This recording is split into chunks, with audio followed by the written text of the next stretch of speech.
कराची एक वाहिद शहर है जहाँ पे सर्दियाँ बहुत रुक रुका के डर डरा के एक दिन के लिए आती हैं। अगर बाबर आजम कप्तानी से हटाएंगे तो आप किसको कप्तान बनाएंगे? सरफराज। ऑब्वियसली आपकी मईशत कभी ठीक ही नहीं हो सकती। सेल्फ मोटिवेशन से ज्यादा कोई बड़ी चीज इस दुनिया में है नहीं। हमारी सोसाइटी में किसी भी चीज की अवेयरनेस नहीं है। हमें ट्रिगर्स आइडेंटिफाई करने की भी जरूरत है ना। मुल्क भर में महंगाई ने आवाम को तहस नहस कर दिया। गवर्नमेंट ने कोई ज़रूरी पॉलिसी नहीं रखी जिससे आज हम इस आलम पे आ गए हैं। क्या हमारे साथ करना क्या है इन लोगों ने? पाकिस्तान के अंदर बेसिकली एक एजुकेशन को सेल किया जाता है। आपको चाहिए पेपर?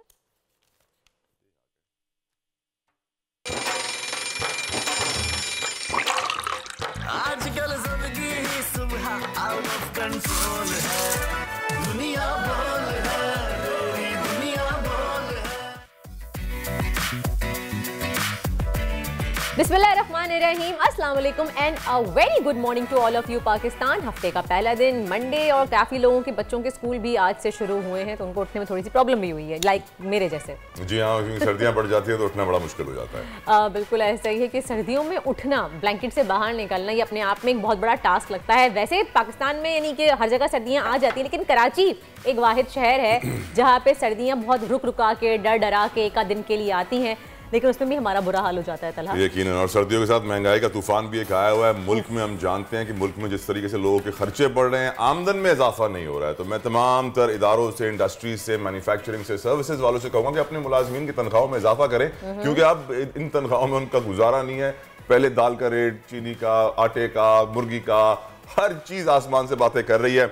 इसलिए रहम जरूर खाएगा अपने मुलाजिम में। शो का आगाज करते हैं कोट ऑफ द डे से। आज वर्दा बिल्कुल कोट ऑफ द डे से स्टार्ट करेंगे, लेकिन आज पाकिस्तान के लेजेंडरी अदाकार सुल्तान राही की 27वीं बरसी है। इस दिन के मुनासबत से आज के दिन का आगाज मैं उन्हीं की एक अच्छी बात से ही करना चाहूँगी तलहा के, चूँकि सुल्तान राही का पूरा करियर ही हम सब के लिए एक मोटिवेशन का ज़रिया रहा है, क्योंकि उन्होंने अपने करियर का आगाज़ बतौर एक एक्स्ट्रा के तौर पे किया था और ढेरों नाकामियाँ देखी गई उन्होंने अपने करियर में, लेकिन उसके बावजूद भी उन्होंने हार नहीं मानी। और आज हम सब पाकिस्तानी फिल्म इंडस्ट्री के इस एक लेजेंडरी एक्टर को एक उनकी तारीख़ी कामयाबी की तरह से एक हीरो के तौर पे हम सब एक देखते हैं उनको। इसीलिए कहते हैं कि नाकामी कामयाबी की पहली सीढ़ी है, और सुल्तान राही ने ये बात साबित कर दी। कभी आप मायूस ना हो अपनी नाकामी से, क्योंकि वही आपकी कामयाबी की सीढ़ी होती है। राइट, यकीनन। लेकिन आज की जनरेशन वर्दा I don't think Sultan Rahi की मूवीज़ देखती होगी या उन्हें फॉलो करती होगी। वो ट्विटर पे, सोशल मीडिया पे, इंस्टाग्राम पे, दुनिया भर की और बहुत सारी हस्तियाँ हैं उनको देखना ज़्यादा पसंद करती हैं। Sultan Rahi is gone with the wind now. अगर लोग शायद सुल्तान राही को याद रखते तो मालूम पड़ता है कि पाकिस्तान में कैसा टैलेंट हुआ करता था, और आज कोई टैलेंट वैसा नजर नहीं आ रहा है। नहीं, लेकिन सुल्तान राही काफ़ी लोगों ने याद रखा हुआ है। बात यह है कि उनकी ज़िंदगी से, जिस तरह से उन्होंने ज़िंदगी में नाकामियाँ देखी, बतौर एक एक्स्ट्रा काम किया। अगर आप याद दिलाएं, आपकी फेवरेट फिल्म कौन सी है सुल्तान राही की? उनके डायलॉग्स बड़े मशहूर हैं।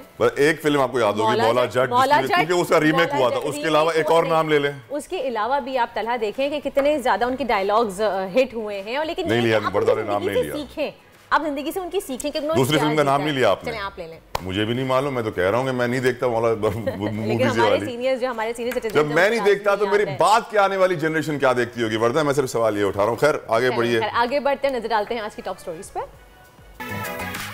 पंजाब और सिंध में सियासी पारा हाय। परवेज इलाही के खिलाफ तहरीक अदम एतमाद की वोटिंग का इंतजार। कराची में सियासी जमातें बल्दियाती इंतखाबात लड़ने को तैयार। जनवरी का दूसरा हफ्ता सियासत से भरपूर होगा।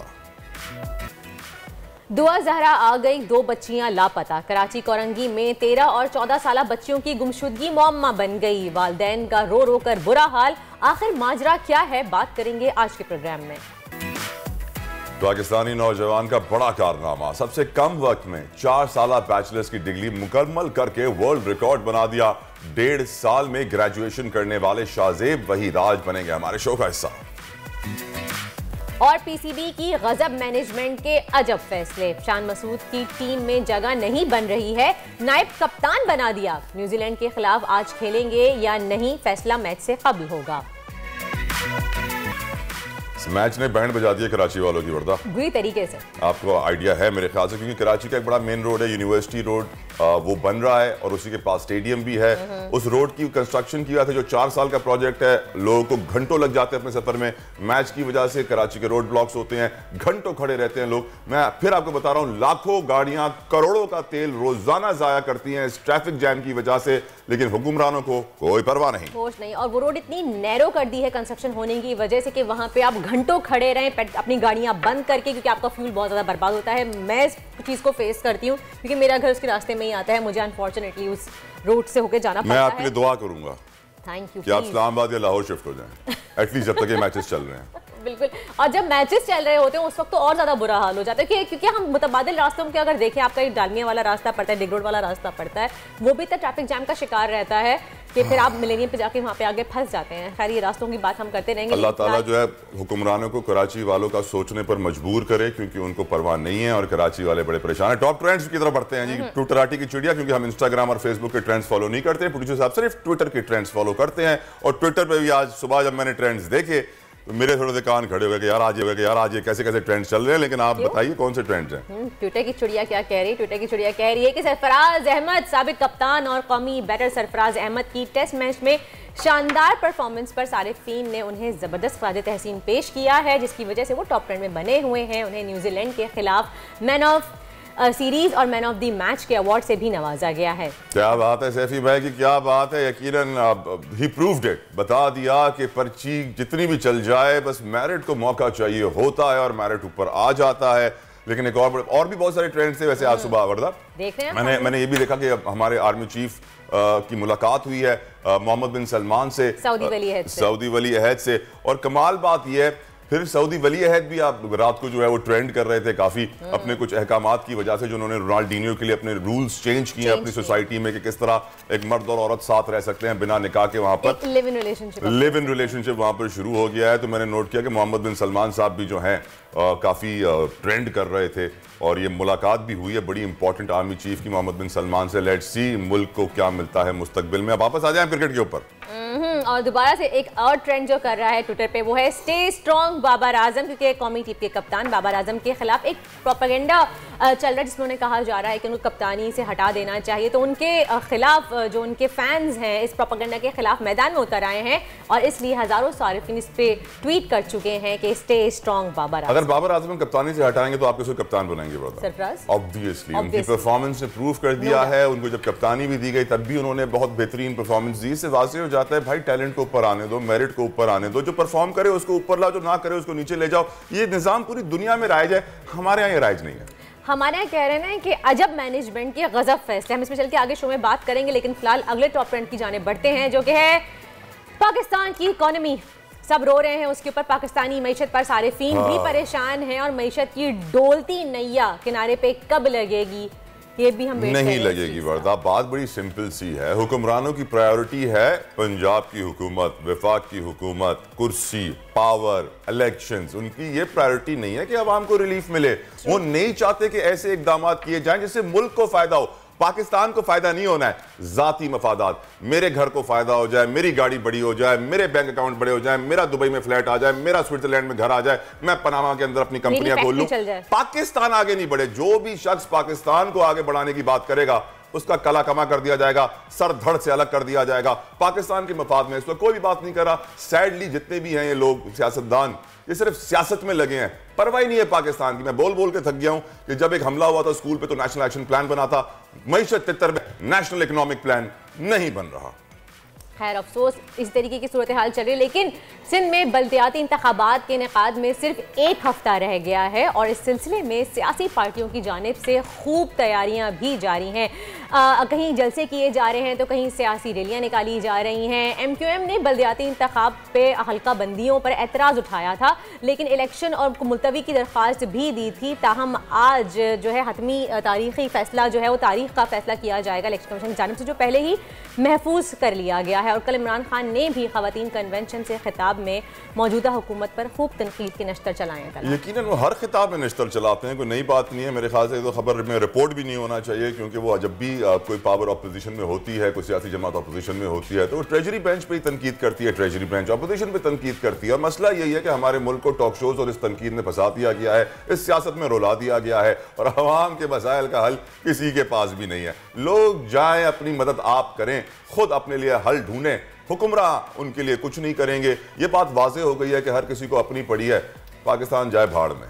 पंजाब असम्बली का भी आज इजलास होगा, देखते हैं कि क्या है। कदम अहमद की तहरीक का कहा था कि 9 तारीख से पहले वोट ले लेंगे, लेकिन अब आज इजलास होने वाला है, लेकिन देखते हैं कि क्या होगा क्या नहीं। कब तक हम इस अदम एतमाद में फंसे रहेंगे वर्दा? आवाम वोट देकर मैंडेट देकर हुक्मरानों को लाती है और फिर वहां पर एक गेम शुरू हो जाती है, अदम एतमाद, ये करें वो करें, इसको निकालें उसको डालें। आगे बढ़ेंगे, पाक तहरीक इंसाफ की रहनुमा यास्मीन राशिद हमारे साथ मौजूद है, उनको वेलकम कहेंगे अपने शो में। अस्सलाम वालेकुम यास्मीन साहिबा, सबसे पहले ये बताइएगा कि नया साल शुरू हो चुका है, लेकिन सियासी कशमकश वही पुरानी चल रही है। कब आएगा आखिर सियासी इस्तेहकाम? कब हमारी सियासी जमातें एक दूसरे को बर्दाश्त करेंगी? कब तक हम तनकीद बाय तनकीद सुनते रहेंगे? शुरू हुआ है और तकलीफ बात यह है कि पाकिस्तान के अंदर जो सियासी इस्तेहकाम आना था वो अभी तक नहीं आया। वजह यह है कि ये हठधर्मी कर रहे हैं PDM वाले। अगर ये सही तरीके से पाकिस्तान के साथ अगर उनकी ज़रा सी भी हमदर्दी हो तो उनको पता चलना चाहिए कि आपकी मईशत कभी ठीक ही नहीं हो सकती जब तक आपकी सियासी स्टेबिलिटी नहीं आएगी। यानी पॉलिटिकल स्टेबिलिटी आएगी, और पॉलिटिकल स्टेबिलिटी की सबसे लिए अहम चीज़ है कि आप इलेक्शन करवाइए। हम क्यों इंसिस्ट करे जा रहे हैं भाई इलेक्शन करवाइए, आवाम जिसको दिल करे वोट डाल के ले आएगी सामने, लेकिन कम से कम एक मजबूत हुकूमत तो आए। अभी जो आपकी छानबुरे वाली हुकूमत है वहाँ PDM की उधर 13 पार्टियाँ मिल के, और उसके अंदर 77 आपके वज़रा हैं, खाक मट्टी काम कर रहे हैं। आपके सामने है इस वक्त पेट्रोल महंगा, बिजली महंगी, अव्वल तो बिजली आई नहीं रही है, लोड शेडिंग शुरू हुई हुई है, गैस मिल नहीं रही, सर्दियों के अंदर लोगों के चूल्हे ठंडे हो गए, न सिर्फ गैस की वजह से बल्कि महंगाई की वजह से भी चूल्हे ठंडे हुए में। तो इतनी जब इस वक्त बुरहान आया हुआ है तो क्या आप लोगों के दिमाग में नहीं आता कि हम कुछ पाकिस्तान की बेहतरी के लिए वो कदम उठाएं कि अगर इलेक्शन होगा और पॉलिटिकल स्टेबिलिटी आएगी तो बाहर के जो आपके दोस्त है ना, वो भी इस वक्त आप लोगों के साथ इसलिए नहीं खड़े कि उनको पता है कि पॉलिटिकल स्टेबिलिटी नहीं है। पॉलिटिकल स्टेबिलिटी आएगी तो डेफिनेटली उसका एक इकोनॉमी पे इफेक्ट होता है और हालात भी। साहिबा, डॉक्टर साहिबा, मुझे आप ये बताइए, मीरपुर खास में आटे की तकसीम के दौरान, सस्ते आटे की तकसीम के दौरान जो है एक शख्स मर गया। हमारे मुल्क में इस वक्त महंगाई, मुर्गी 1000 रुपया टच कर चुकी है। हम जानते हैं कि आटा नहीं मिल रहा, मुर्गी नहीं मिल रही, कुकिंग ऑयल बनास्पति वाले वार्निंग दे चुके हैं, अंडे की कीमत बढ़ चुकी है, फल सब्जी कोई ऐसी चीज नहीं है जो लोगों के कहते ना रीच में रही हो, उनकी परचेसिंग पावर में रही हो। सब कुछ बाहर निकल गया क्योंकि आमदनी बढ़ नहीं रही, अखराजात मुसलसल बढ़ रहे हैं। आपके पास क्या मुआशी प्लान है, क्या करेंगे आप लोग?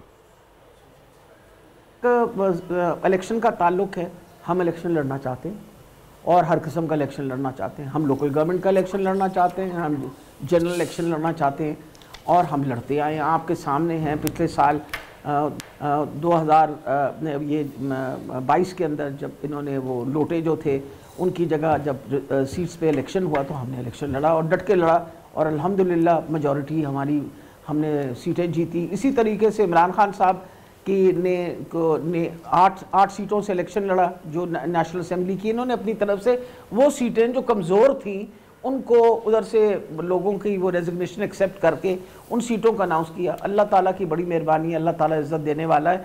वो आपके सामने है, 8 सीटों में से 7 सीटें जो जीती गई। जो एक 8वीं सीट थी पीपल पार्टी वाली, वो भी हमें पता है कि किस तरह उनको वहाँ किस तरह ड्रामा करके और वो जिताया गया, वरना तो वो भी हार जाते जो आजकल हालात हैं। तो अब PDM जब देखता है कि भाई हमारे हालात तो इस तरह क्यों हैं और ना ये बेहतरी ला सके, आए तो बड़े नारे के साथ थे कि जी हम मुल्क के अंदर मईशत जो है उसको पता नहीं कहाँ ले जाएंगे, डॉलर की कीमत जो है नीचे आ जाएगी, पेट्रोल जो है मिलेगा आपके सामने। वो सारी मिथ जो थी वो उसका तो बेड़ा गर्क हो गया। शहबाज शरीफ एक टोटल फेलियर, इसहाक डार को लेके आए, उसने एक लहदा तमाशा खड़ा किया हुआ। अब वो कहते हैं जी डॉलर जो है वो बाज़ार में भी नहीं मिलता। हमें तो पिछले दिनों वो कह रहे थे LC में आप बाज़ार से डॉलर ख़रीद लीजिए तो बाज़ार के अंदर 260 और 255 रुपए का डॉलर मिल रहा है। आप बताइए हम डॉलर ख़रीद के LCयाँ खोलें अपना उसके लिए इक्विपमेंट के लिए, तो कल नैब के हवाले तो हम ही होंगे ना, क्योंकि बाज़ार में तो आपने एक आर्टिफिशियल तरीके से बताया हुआ कि इस वक्त जी 217 रुपये का डॉलर है या 223 रुपये का डॉलर है।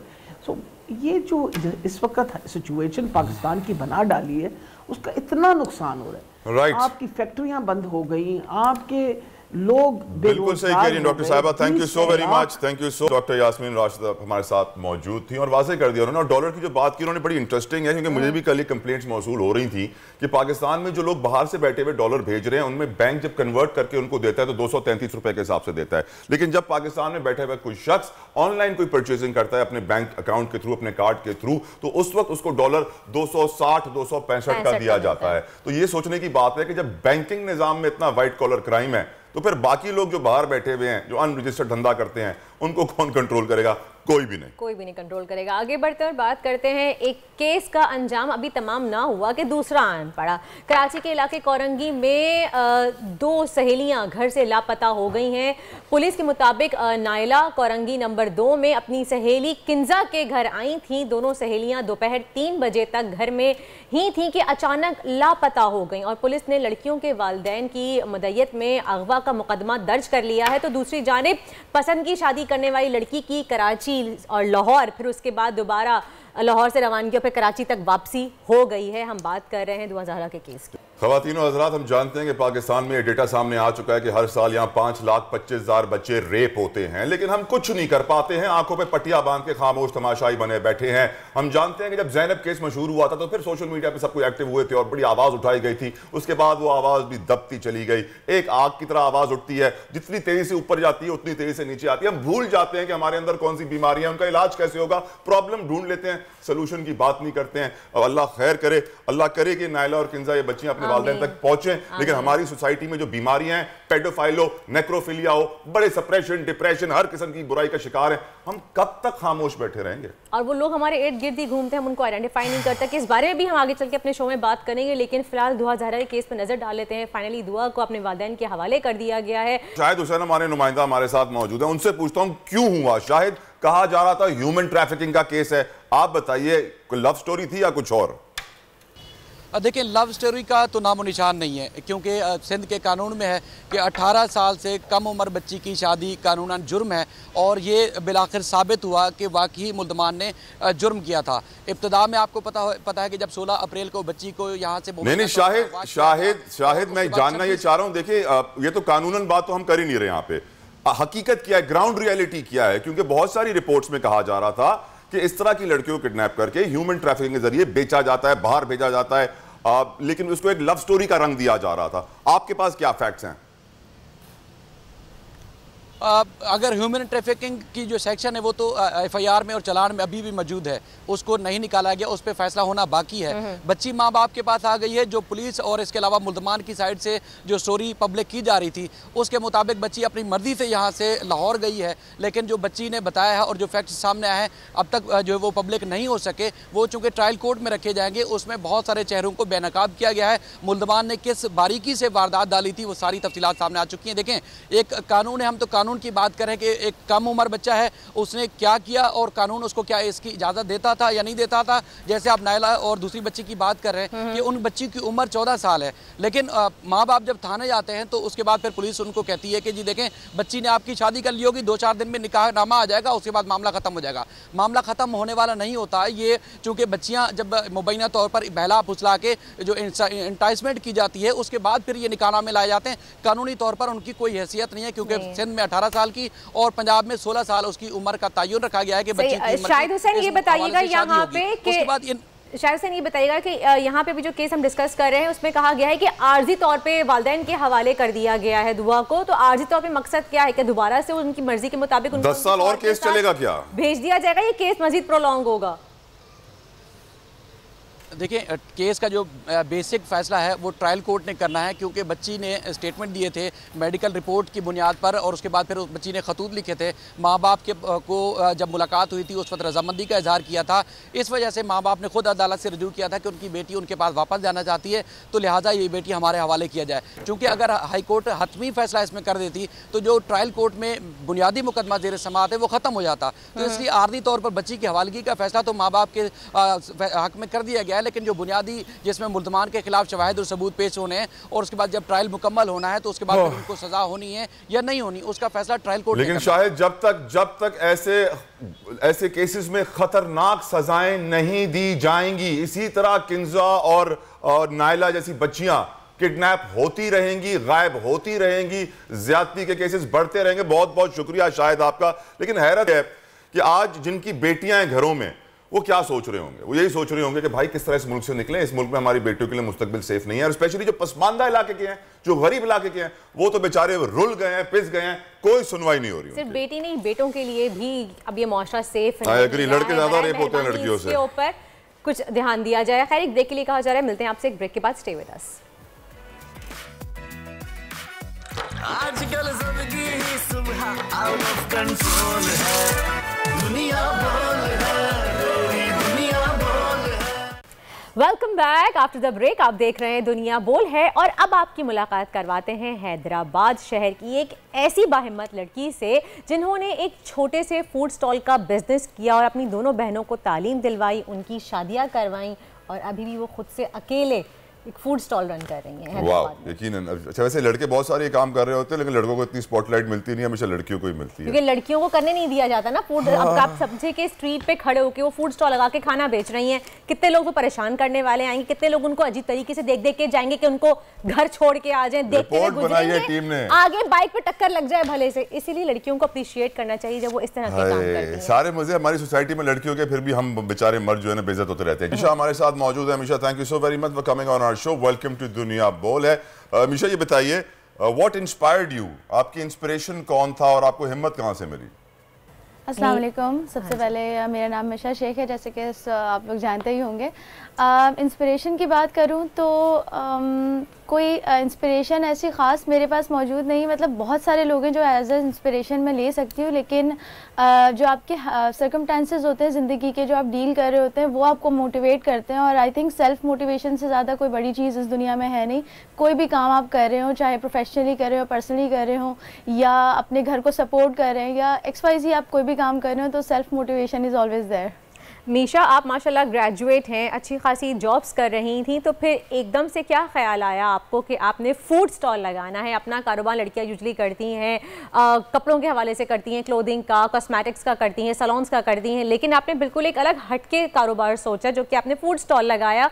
बहुत ही मुश्किल काम है, लोगों की तनकीद का सामना करना, लड़कों की नज़रों का सामना करना और फिर फैमिलीज को सपोर्ट करना, घर वालों से गंदी नज़रों का सामना करना, गंदी नज़रों का सामना करना, फिर फैमिली, आपकी बहनें भी हैं, आपकी बहनों भी हैं, उस पर भी लोग तनकीद का निशाना बनाते हैं कि भाई ये वाला कारोबार क्यों कर रही हो। तो कैसे सोच के आपने ये किया? बिल्कुल सही कहा आपने। एक्चुअली अगर मैं बिज़नेस से रिलेटेड बात करूं, जो स्टार्टअप मैंने लिया है, बैक ऑफ द माइंड मैंने अपने पिछले काफ़ी इंटरव्यूज़ में भी ये बात कही है कि मेरे जहन में हमेशा से था कि मैं कोई ना कोई काम शुरू करूं। लेकिन हम जो एशियन लोग हैं, आई थिंक मुझे ऐसा लगता है, मैं सिर्फ पाकिस्तान को कोट नहीं कर रही हूँ, कि अगर हमारे पास कुछ इन्वेस्टमेंट या कुछ अमाउंट्स होते भी हैं तो हम सेफ प्ले करना चाहते हैं। लेकिन बिज़नेस, अगर आप एक बिज़नेस पॉइंट ऑफ व्यू से देखेंगे तो बिज़नेस में आप कभी भी सेफ प्ले नहीं कर सकते, आपको रिस्क लेना ही पड़ता है। तो अगर मैं बात करूं अपने प्रीवियस जो भी मेरा एक्सपीरियंस है जॉब का, तो यही होता है कि जब जॉब में आप एक दफ़ा इंडल्ज हो जाते हैं तो आपके जहन और आपकी हर चीज़ ना महदूद हो जाती है सोच, तो आप आगे चीज़ों के बारे में सोच नहीं पाते। दूसरा, मेरी मम्मा ने मेरे काम करने से पहले वो ही सब चीज़ें मैनेज करती थी, तो इन्वेस्टमेंट्स पे हम लोग चल रहे थे, मतलब एज अ स्लीपिंग पार्टनर कहीं इन्वेस्ट कर दिया, लेकिन उसमें क्या होता था कि हम सेफ प्ले करने की कोशिश कर रहे हैं कि हमें नुकसान ना आए, जो भी है हमारे फ़ायदे में रहे। तो उस वजह से हम कभी किसी और कारोबार, मतलब खुद से किसी कारोबार की तरफ जा नहीं सके। दूसरा, एक बिज़नेस स्टार्टअप करने के लिए, रन करने के लिए पीछे आपको एक बहुत हिम्मत की ज़रूरत है। नो मैटर व्हाट, कि आप एक फूड स्टॉल लगा रहे हैं, एक कपड़े का कारोबार, जो आपने एग्जाम्पल्स कोट किया, आप कोई भी कारोबार करना शुरू करेंगे तो उसके लिए आपको पीछे काफ़ी हिम्मत की ज़रूरत पड़ती है। As a female, being a female इस सोसाइटी में हर चीज़ बहुत मुश्किल है। मैंने अभी अपने लाइव आने से पहले सुना कि भाई कह रहे थे कि आप जो है लड़कियों को काफ़ी फेवर्स मिलते हैं। ये बिल्कुल सच बात है, मैं इससे अग्री करती हूँ, क्योंकि मेरी एक वीडियो जो है, सबसे पहले एक फूड ब्लॉगर थे, उन्होंने बहुत ही रैंडम सी एक वीडियो मेरी बनाई, हसी फूड वाला के नाम से, उनके पेज पे वो वीडियो गई है और आई थिंक ओवरनाइट उसके ऊपर काफ़ी ज़्यादा व्यूज़ और वो फॉलोअर्स और कमेंट्स एंड एवरीथिंग हो गया। उसके बाद से सिलसिला अब तक जारी है। तो लड़कियों को वाकई में बहुत सपोर्ट मिलती है। लेकिन ऑन दी अदर हैंड हमें तनकीद का भी उतना ही सामना करना पड़ता है। मैंने एक छोटा स्टार्टअप लिया ही इसीलिए काफ़ी सारी फीमेल्स हैं जो कि अदर सिटीज़ में भी अपने स्टॉल्स रन कर रही हैं, काफ़ी काम कर रही हैं, और मैं उन सबकी जो है बहुत इज्जत करती हूँ। उसके अलावा जितनी भी फीमेल्स हैं, चाहे वो एक अच्छे लेवल पे वाइट कॉलर जॉब कर रही हैं या छोटे बिजनेस रन कर रही हैं, घर में बैठ के काम कर रही हैं, वो सब मेरे लिए बहुत इज्जतदार हैं और मेरे ख्याल से हर किसी को ही उनको इंकरेज करना चाहिए। तो मेरा जो बिज़नेस का आइडिया था वो पहले से मेरे जहन में था, लेकिन उसकी हिम्मत को गैदर क्या बनाती है फूड स्टॉल पे कि मैंने अब जाकर ये फूड स्टॉल शुरू किया। अच्छा, हैदराबाद में जो है अगर आप लोगों का भी यहाँ पे विज़िट हुआ हो तो यहाँ पे ना थोड़ा सा खाने को लेके लोग बहुत लिमिटेड हैं।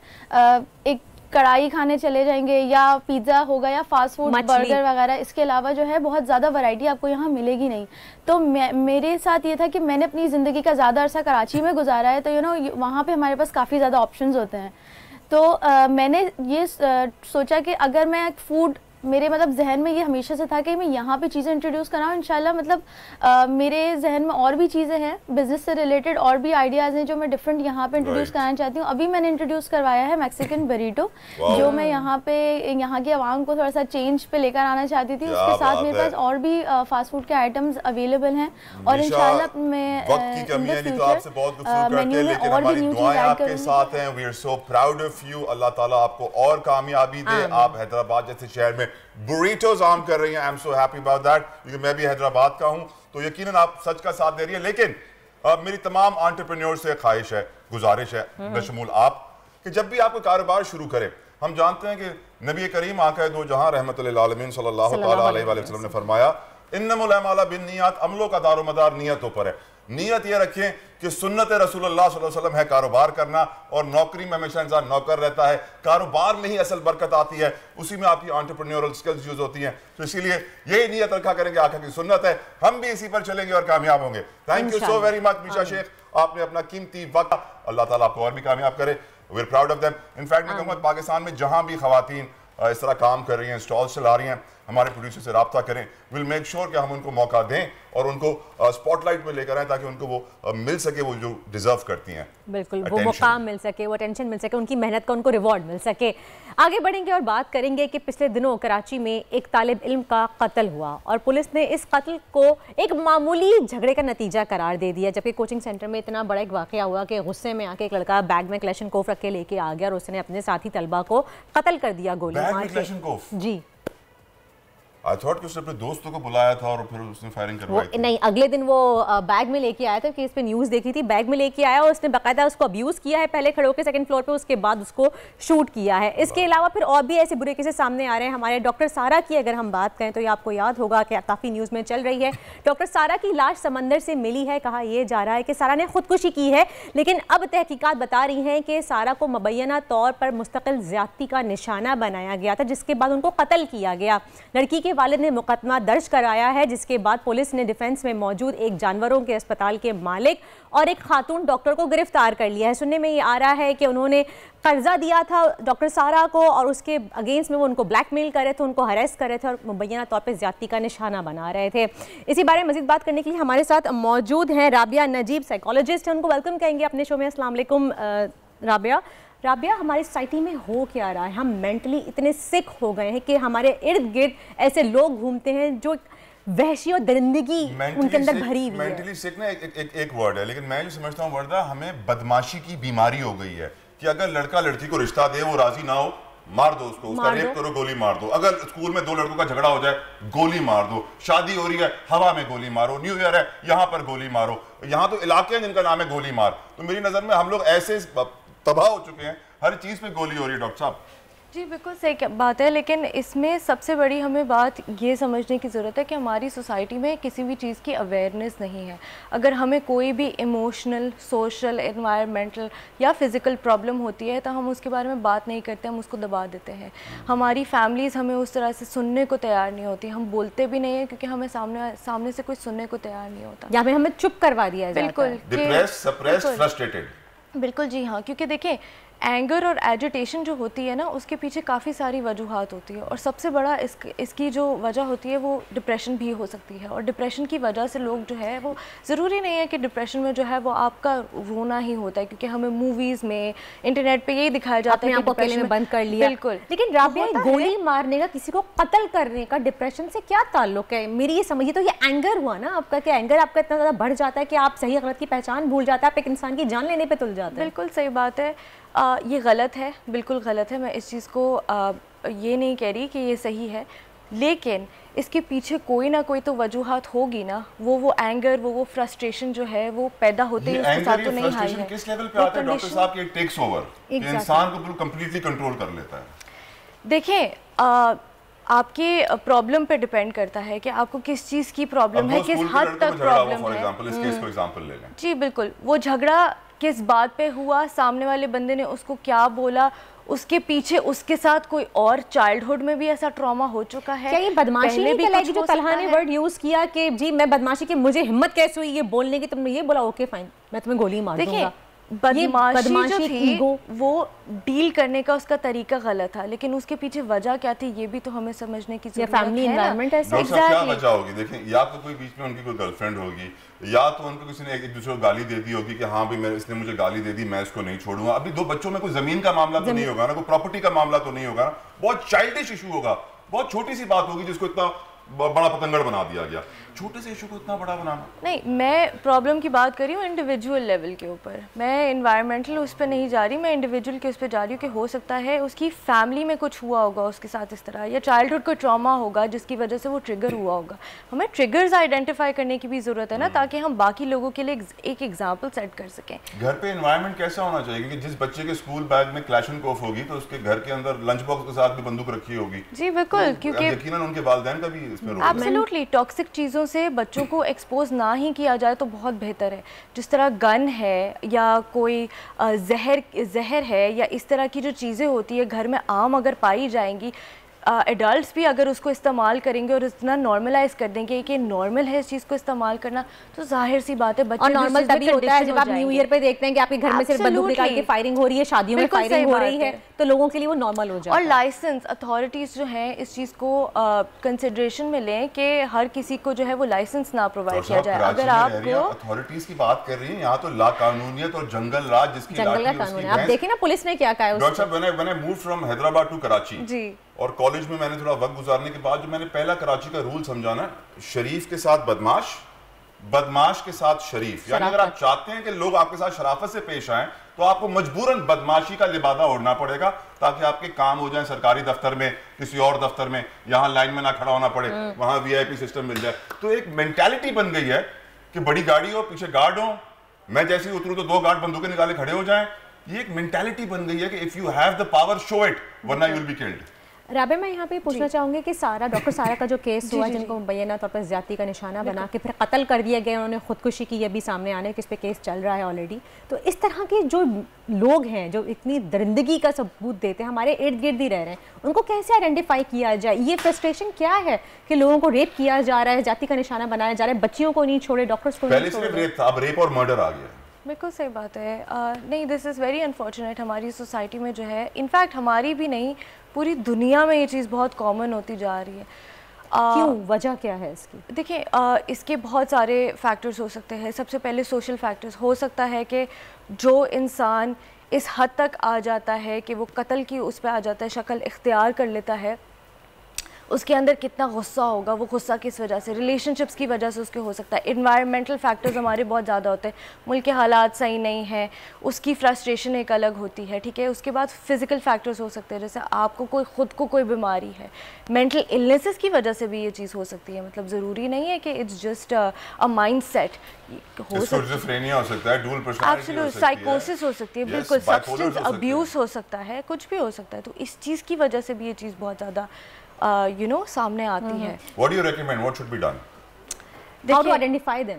देखिए, सबसे पहली चीज़ तो आपको इंडिविजुअल लेवल पे जो है वो चेंज लाना पड़ेगा। अगर हम ही खुद चेंज नहीं होंगे, क्योंकि देखिए हम भी उस सिस्टम का अनफॉर्चुनेटली एक पार्ट बन चुके हैं, right.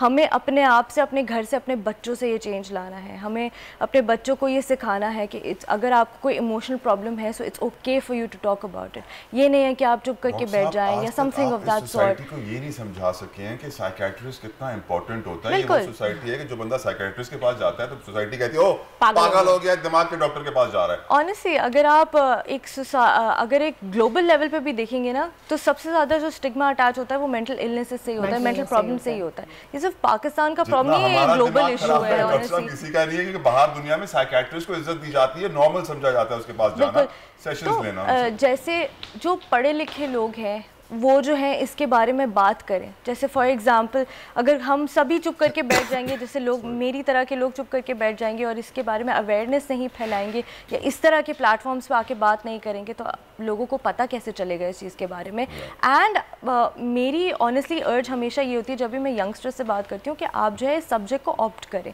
Become a professional in this अगर आपको ऐसा लगता है कि यू कैन डू इट, ताकि हमें ज़्यादा लोगों की ज़रूरत है क्योंकि वो डिमांड एंड सप्लाई वाली सिचुएशन चल रही है कि डिमांड बहुत ज़्यादा है, सप्लाई बहुत कम है। But Rabia my question still remains कि हम कैसे आइडेंटिफाई कर सकते हैं ऐसे लोगों को, क्योंकि हमारी बच्चियां स्कूल जा रही हैं, यूनिवर्सिटीज़ जा रही हैं, जॉब कर रही हैं, कम उम्र की बच्चियां हैं, कैसे आइडेंटिफाई करें, कैसे उन लोगों को हमें कुछ एक आइडिया हो कि भाई आपको इससे दूर रहना है, आपको कुछ खदशा फील हो रहा है या कि आपने घर में बताना है। आइडेंटिफाई कर लिया, घर से निकल नहीं पाएंगी। अक्सर ऐसा होता है कि स्पेशली जो हमारे यहाँ की बच्चियाँ होती हैं, लड़कियाँ होती हैं, उनको ये खौफ होता है, डर होता है कि अगर हम घर पे जाके इस तरह का कुछ बताएंगे, हरासमेंट रिपोर्ट करेंगे या मोलेस्टेशन रिपोर्ट करेंगे तो हमारे लिए जो है वो बहुत ही एक बड़ा प्रॉब्लम खड़ा हो जाएगा। हमारे बाप, हमारे भाई इस चीज़ को एक्सेप्ट नहीं करेंगे। सबसे मेन प्रॉब्लम है एब्सोल्युटली। एंड इस चीज़ को सॉल्व ही इसी तरह से किया जाता है कि अगर हरासमेंट हो रही है तो उसमें उस लड़की की कोई गलती नहीं है, उसको घर पे ना बिठाएं, ब्लेम नहीं करना चाहिए। इनफैक्ट अपने अंदर इतनी सुनने की सलाहियत रखें कि आप उसकी बात को सुन के उसका कुछ एक्शन ले सके, ना कि वो चीज़ सुसाइड या एक वर्स्ट सिचुएशन पे चली जाए, आउट ऑफ हैंडल हो जाए। बेसिकली नहीं, ऐसे मैं यहाँ पे पेरेंट्स से खुदारा रिक्वेस्ट करूंगी कि अपनी बच्चियों की बात सुने। अगर उनके साथ कुछ गलत हो रहा है तो बजाय उनको घर बिठाने के, उनका स्कूल, यूनिवर्सिटी, कॉलेज छुड़वाने के, आप उस प्रॉब्लम की जो जड़ है उसको हटाएं कि अभी तो आपकी बेटी के साथ हो रहा है, कल को किसी और के साथ भी हो सकता है। तो बराए मेहरबानी पेरेंट्स के ऊपर रिस्पॉन्सिबिलिटी आती है, खासतौर पे बाप, भाई, इस तरह के। बिल्कुल, जो पेरेंट्स है, सिबलिंग्स है, जो बाकी भी जो सोसाइटी है ना, अगर वो भी अपने आप को चेंज करे और हर चीज़ किसी को ब्लेम गेम ना खेले ना कि ये सिर्फ तुम्हारी गलती थी या तुम घर बैठ जाओ, या तुम घर बैठ जाओ, तुम क्यों पढ़ रही हो, तुम क्यों नौकरी कर रही हो, ये सारी चीज़ें थोड़ी सी कंट्रोल होनी चाहिए आई बिलीव। सबसे मेन माशरे का हमारा मसला ही यही है। अच्छा, आप मुझे बताएं राबिया कि अगर किसी घर में किस तरह कोई प्रॉब्लम है या उनको लगता है कि इनको ज़रूरत है साइकियाट्रिस्ट के पास आने की, साइकोलॉजिस्ट के पास आने की, तो कैसे कांटेक्ट कर सकते हैं आप डायरेक्टली उनको लेके, क्योंकि वो तो मानते नहीं है। अगर किसी को आप बोलेंगे अपने घर में कि बीजी चलो मैं आपको साइकियाट्रिस्ट के पास लेके जाता हूँ, तो सबसे पहले तो जाएगा ही नहीं, मना कर देगा। सबसे पहले तो देखें जो आपका काउंसिल करना जो है, काउंसिल करना, और दूसरा जो है उनको आइडेंटिफाई करना, उनके बिहेवियर में कोई चेंज है, ऐसी वो कोई चीज़ कर रहे हैं जो वो पहले नहीं करते थे, लाइफस्टाइल में कोई चेंजेस आए, अपने आप को लोगों से आइसोलेट तो नहीं कर दिया, एपेटाइट में कोई चेंजेस आए हैं, स्लीप में कोई चेंजेस आए हैं, इस तरह की चीज़ों को ऑब्ज़र्व करेंगे। थोड़े से निशानी होती है साइकोलॉजिकल इश्यूज़ की जिसको आप आसानी से देख सकते हैं। अगर ऐसी कोई चीज़ें उनसे बात करें, उनसे पूछें कि कोई वजह है जिसकी वजह से आप ऐसा फ़ील करें, अगर ऐसा है तो उनको किसी प्रोफेशनल को दिखाएं। और इंडिविजुअल लेवल पे भी अगर आपको ऐसा लग रहा है कि इमोशनली या आपकी सोच में कोई फ़र्क आ रहा है, बिहेवियर में कोई फ़र्क आ रहा है, इमोशंस में कोई फ़र्क आ रहा है, तो आप प्लीज़ उसको किसी को दिखाएं या किसी फैमिली मेम्बर की ही सपोर्ट सीख कर लें। हम यूजुअली वेट करते हैं, चाहे वो मेंटल इलनेस हो चाहे फिजिकल इलनेस हो, जब तक वो चीज़ आउट ऑफ हैंड नहीं हो जाती, बहुत ज़्यादा बुरी नहीं हो जाती, हम डॉक्टर को नहीं दिखाते, हम किसी प्रोफेशनल को नहीं दिखाते। तो आई थिंक ये बहुत ही बड़ी चीज़ अंडरस्टैंड करने की ज़रूरत है। और जल्दी से बताएंगे, टाइम की कमी में, बस एंटी स्ट्रेस पिल्स लेना खुद से कितना ज़्यादा नुकसान? बहुत ज़्यादा नुकसानदेह है, क्योंकि किसी भी तरह की पिल, सेल्फ मेडिकेशन जो है वो सबसे ज़्यादा हार्मफुल चीज़ होती है आपके लिए, और ये चीज़ नहीं करनी चाहिए।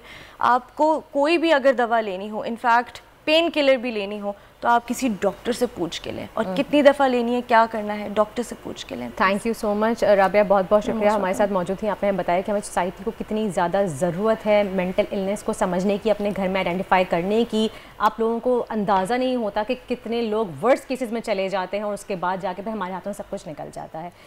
एक ब्रेक लेते हैं, फिर बात करेंगे दिमाग खराब का इलाज किस तरह किया जाए। ब्रेक लेते हैं। आजकल जिंदगी ही सुबह आउट ऑफ कंट्रोल है, दुनिया बोल है, तेरी दुनिया बोल है। वेलकम बैक टू दुनिया बोल है। ख़वातीनो हजरात, कराची दुनिया के कई मुल्कों से बड़ा शहर है। ऑस्ट्रेलिया में इतनी आबादी नहीं है जितनी कराची में, और जब भी सेंसस होता है आबादी कम कर दी जाती है। एशिया की सबसे बड़ी मार्केट्स, चाहे आप इलेक्ट्रॉनिक मोबाइल मार्केट कहें, फार्मास्यूटिकल मार्केट कहें, और भी बहुत सारी बड़ी बड़ी मार्केट्स यहां पर मौजूद हैं। वाहिद मेट्रोपोलिस है पाकिस्तान का, तिजारती दारुल खिलाफा है। लेकिन कराची को जो यतीम बच्चे की तरह ट्रीट किया जाता है ना, वो बहुत नाजायज है, जुल्म है जो हमारे साथ हो रहा है। इस वक्त महंगाई का जो हाल है, कराची वाले कमाते हैं पूरे पाकिस्तान के लिए, लेकिन कराची वालों को उनका हक नहीं मिलता है।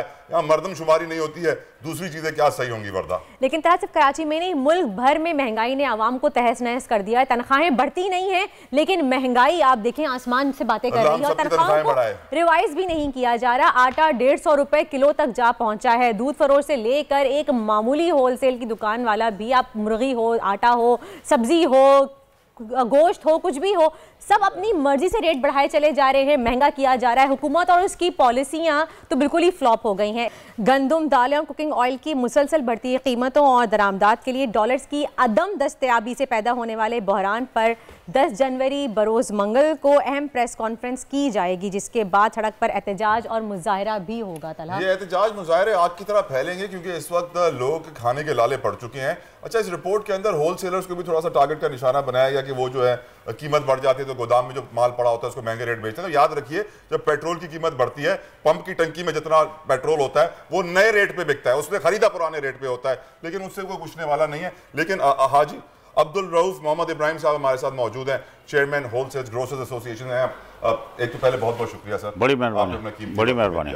ये बताइए कि जो इस वक्त महंगाई का तूफान है, गंदम हम एक्सपोर्ट किया करते थे, आज इंपोर्ट कर रहे हैं। कॉटन हम एक्सपोर्ट कर रहे हैं, जबकि हमारी अपनी डिमांड पूरी नहीं हो रही है। हमारे सारे एक्सपोर्ट के आइटम हम आज इंपोर्ट कर रहे हैं। दालें भी हम इंपोर्ट कर रहे हैं। दालें तो हमेशा से इंपोर्ट, के बाद दालें अब तो है ही नहीं ना। हम लोग किस डायरेक्शन में जा रहे हैं अब्दुल रऊफ साहब?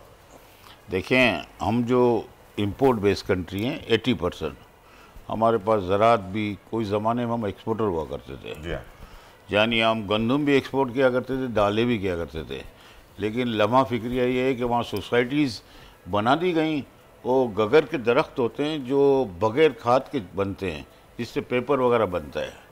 गवर्नमेंट ने कोई ज़रूरी पॉलिसी नहीं रखी, जिससे आज हम इस आलम पे आ गए हैं कि अरबों डॉलर में हम दालें या कुकिंग ऑयल सभी मंगा रहे हैं। क्या नहीं मंगा रहे हम? हमारी तो सुई भी वहाँ से आती है। सर, ईरान में लस्सी बनकर तेहरान में बोतल में पैक होकर कराची तक पहुंच जाती है। हम कुछ एक्सपोर्ट नहीं कर सकते, ना हम आज तक अपनी गाड़ी बना सके, ना ज़राअत बना सके, ना सर्विसेज, ना मैन्युफैक्चरिंग, सब कुछ इंपोर्ट कर रहे हैं। तो हमारी पॉलिसी तो बिल्कुल एक एटम बम की तरह है, हम कभी भी फट सकते हैं। देखिए, मैं आपको बताऊं, हमारी पॉलिसी है ही कोई नहीं, है ही कोई नहीं। हमने इंटरेस्ट लिया ही कभी नहीं है। अब आप मुझे बताएं, हम जो मंगवाएं अगर इंपोर्ट करें, ऑफिशियल की बात कर रहा हूँ, तो हमारे पास डॉलर कोई नहीं है। हम बॉर्डर से अगर चाहिए आपको शैम्पू भी मिलेगा, सब मिलेगी, पर आपकी ड्यूटी खत्म। अब आपने क्या सिस्टम बनाना है आगे, ये समझाया मैं। देखें, दालें, आपको मैं अभी अंदाज़ा बताता हूँ, आपकी आँख रुपये इजाफा, आप खुद पागल हो जाएंगे कि क्या हो रहा है, ये क्या हमारे साथ करना क्या है इन लोगों ने। देखिए, आपको मैं बताऊँ कि माश की दाल हुआ करती थी 250 रुपये 8 महीने पहले, सही। अभी आपको पता है 450 रुपये किलो है। ये आप देखें, ये दाल मूंग भी देख लें आप, ये 150 रुपये हुआ करती थी, सही। अभी 350 रुपये। और ये ज्यादा बुरा टाइम नहीं है, ये 8 महीने पहले की 6 से 8 महीने पहले की बात है, जो ग्रोसरी अब करने जा रहे हैं। अब आप देखें, अरहर की दाल भी देखें ना कितनी, अरहर की दाल 300 रुपये किलो और 410 रुपये किलो है। अगर आप सफ़ेद चना नंबर 1 लें कि यार हमें अच्छा चाहिए, अच्छी क्वालिटी चाहिए, 500 रुपये किलो है। रऊफ साहब, इसका सोल्यूशन क्या है? क्योंकि मैं आपको बताता हूँ, महंगाई को हल्का निकालना होगा ना, हम बैठे इस डिस्कशन पे। अब देखें, चावल हमारा प्रोडक्ट है, हम एक्सपोर्ट करते थे। एक्सपोर्ट करते हैं। बिल्कुल, टेक्सटाइल एक्सपोर्ट होती थी, 70% टेक्सटाइल मिलें बंद हैं। एक्सपोर्ट पे ये आलम है चावल के कि 60 रुपये किलो ED6 जो हमारा सबसे बड़ा क्रॉप एक्सपोर्ट होता था, वो सट्टा माफिया की नज़र हो गया। स्टोकिस्ट ने पाकिस्तानी रुपये पे एतबार नहीं है, मिडल मैन, ज़ख़ीरा अंदोज, वो बोलता है ये तो कागज़ होने जा रहे हैं, क्योंकि डॉलर का फुकदान है, डॉलर नहीं मिल रहे। अब कभी मुल्क में ऐसा देखा है किसी मुल्क में कि 227 का रेट मुकर्रर है, मैं ये बोलता हूँ 20 रुपये का मैं दूंगा नहीं, है नहीं। अब बैंकों में डॉलर है नहीं, जाहिर सी बात है डिमांड सप्लाई का भी गैप आएगा। ये आप जो दालों का गैप देख रहे हैं ना, मैं आपको गारंटीड बोलता हूँ कि अगर इन्होंने रिलीज़ नहीं किए, डॉलर नहीं दिए, तो आप ये दाल जो 400 की वो 800 में भी नहीं मिलेगी। डिमांड एंड सप्लाई का फ़र्क तो आना है ना। जब 5000 कंटेनर आप पोर्ट पे रोक के बैठे। अब्दुल रऊफ साहब, हल क्या है? आप सीनियर हैं, देखें आप मैं बताऊं, हल ये होता है कि जब इंटर बैंक और ओपन मार्केट का फ़र्क 31 रुपये रखा जाएगा।